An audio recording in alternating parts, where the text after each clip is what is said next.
Tout autre chose, et je vous en parlais en titre, on en parle comme l'une des découvertes les plus spectaculaires et les plus révolutionnaires en matière médicale. Je veux parler des cellules souches. C'est désormais une activité économique à part entière en France.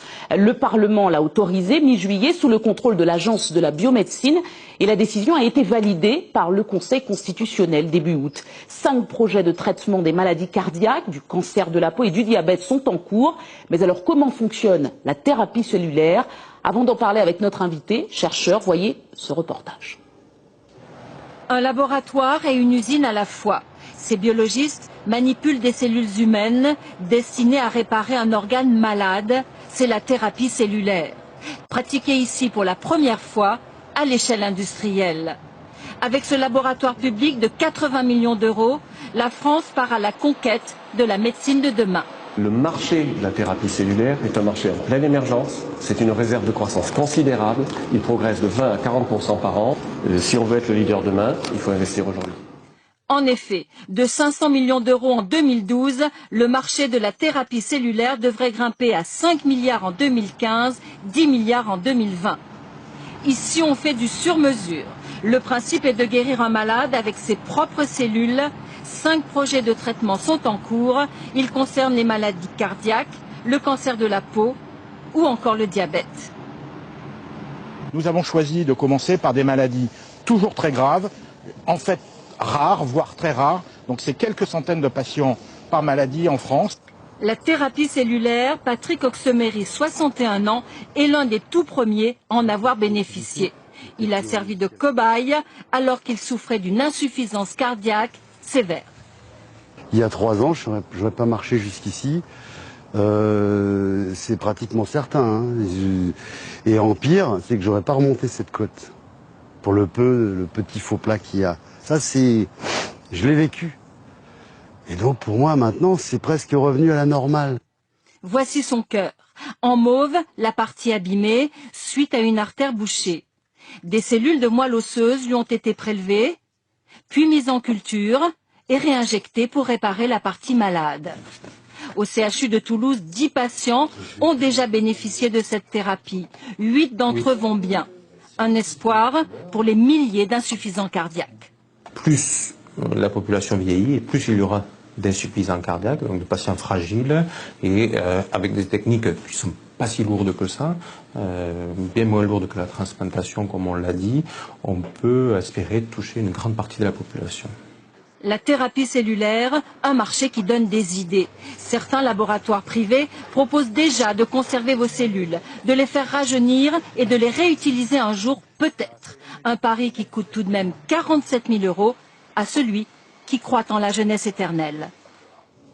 Christian Drapeau, bonjour. Vous êtes chercheur, titulaire d'une maîtrise en neurophysiologie. Avec vous, nous allons tenter de démystifier ce qu'on a appelé les cellules souches, le plus spectaculaire progrès scientifique de notre époque. Est-ce que les cellules souches peuvent remplacer la greffe ? C'est un des domaines dans lequel on a le plus de développement aujourd'hui, c'est-à-dire de prendre des organes, cœur par exemple, vessie, des différents organes, de digérer tout ce qu'on a comme tissu autour de ces organes et de reconstituer votre propre organe à partir de vos propres cellules souches. Alors effectivement, il y a des promesses vraiment intéressantes pour pouvoir remplacer les greffes avec vos propres organes. Alors vous avez découvert une plante que l'on peut utiliser à travers aussi les cellules souches, c'est ça? C'est ça. Donc en parallèle à ce qui se disait dans le reportage, quand on fait des injections de cellules souches, ce qu'on fait en fait, c'est qu'on augmente le nombre de cellules souches disponibles pour réparer les tissus.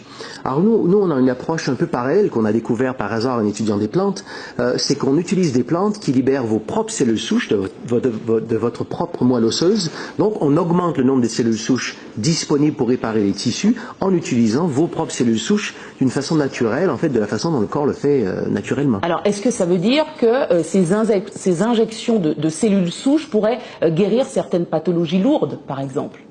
Ah, tout à fait. Il faut voir qu'il y a énormément de développement qui s'est fait dans le domaine au cours des 10 dernières années et différentes controverses sur les cellules souches embryonnaires. On peut porter ombrage à tout ça, mais il y a plusieurs équipes dans le monde qui utilisent déjà les cellules souches adultes depuis plusieurs années avec des résultats intéressants en termes de infarctus du myocarde, cardiomyopathie générale, diabète, différents problèmes. Mais vous, personnellement, au cours de votre étude, vous avez fait des découvertes majeures et révolutionnaires peut-être ?